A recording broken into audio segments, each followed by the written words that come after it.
So I'd like to talk about the experience and everything that it's brought me to and what my plans are.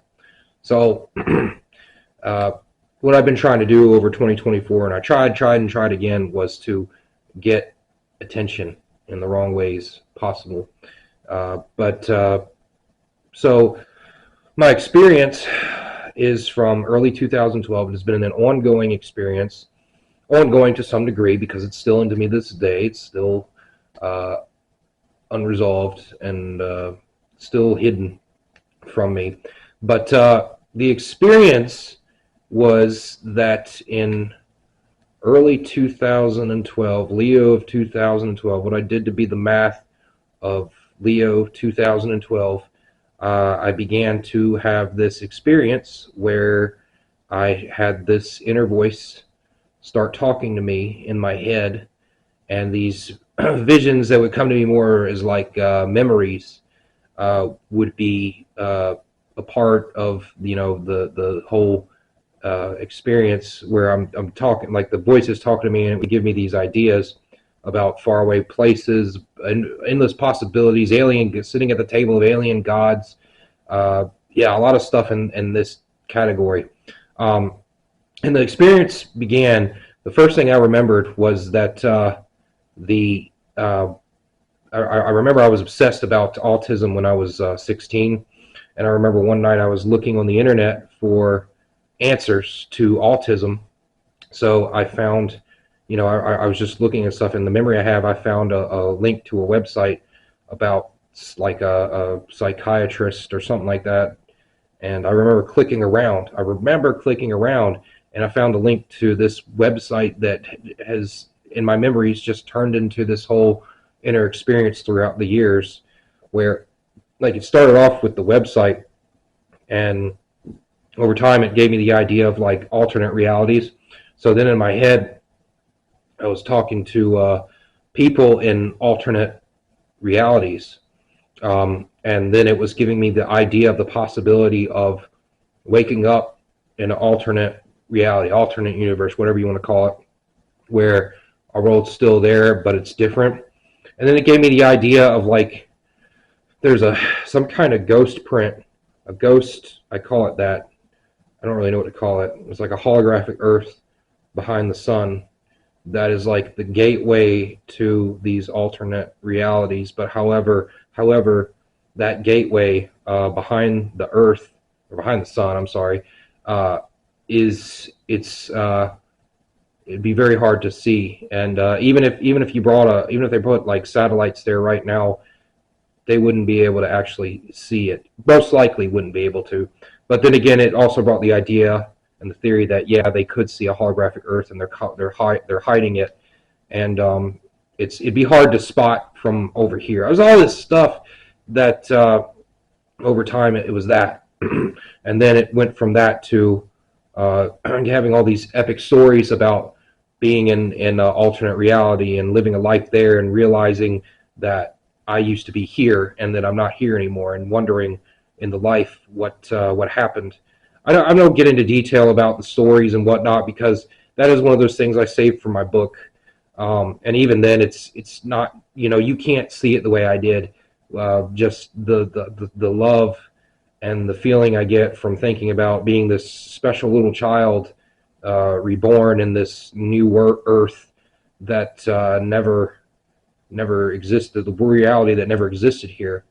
And yeah, so it went from that, and it went into like stories about like alien gods having me wake up in their presence as like something, like a type of their own specimen, their own race, and like I'd be like these ultimate naked blue balled astral bodies, but they're really like a type of race, and they're showing me around all this like astral stuff, and it's amazing.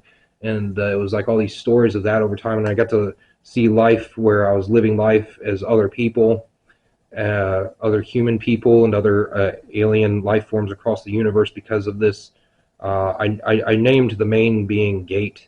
I'll talk about them a lot more as time progresses. Um, and then it would go into something like,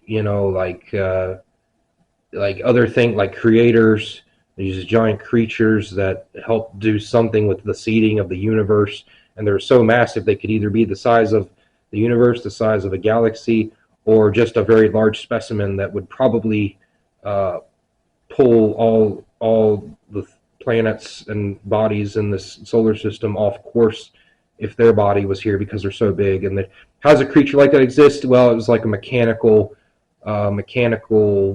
plasma based life form, something crazy like that. And over time, these things get to see like part of the evolution of like the physical space and time universe. And they see like different places created like satellites and large satellite ships and whatnot, and that to them is like a little bug scurrying across the wall for us. Uh, but anyways, so over time, I've as I just tried to say, like things have come through me. There's thoughts and ideas, not just what I just mentioned. There's a lot more that just come to me over time as certain ideas and what it would be like to be in certain different places in the universe, or just be a human being and wake up on an alien world where you could still function, but it's backwards because they can't be a part of the oxygen field, and so then I'm stuck inside of a uh, like some kind of tank that's like oxygen based, but somehow some race exists because there's oxygen there, but the oxygen for them is like water for us. And so there's a lot of strange stuff, that goes through the years. And like I said, it could just dream over and over and over again, and come by different new conclusions every single time in the story for like how things work and how things go. And as a kid there, I was told at like 16, 17, it was like there's so many things that have been kept hidden from me. Even my own inner voice, before I were thinking about conspiracy theories, was telling me this stuff. And then like it brought to life the high possibility of like Hinduism. Hinduism is real. Spirituality is real, and there's reincarnation is real, but there also still is like a greater planes of existence where greater beings, higher celestial life forms and beings all exist, just different planes and different levels and whatnot. And so there's all that stuff around the universe, and we may never get to see it with our own naked eyes, our own human eyes. But this is, like I said, this is all examples of like stuff that would come to me over time. So as over time, I'd have these memories and these ideas, thoughts and ideas about what exists out there in the universe, and like nothing ever would fully click as to how the experience itself came to be. It's not, I'll go ahead and say this, even though I wanted to save it for the end of the video. It's not the thoughts and ideas that it generated over time. It's the experience happening itself that counts in the end. It's always the experience that happens in the end rather than the thought. But everything brings so much life to all the ideas that we're not alone. And that's the one thing that sticks out the most in this inner experience, as I call it, inner experience.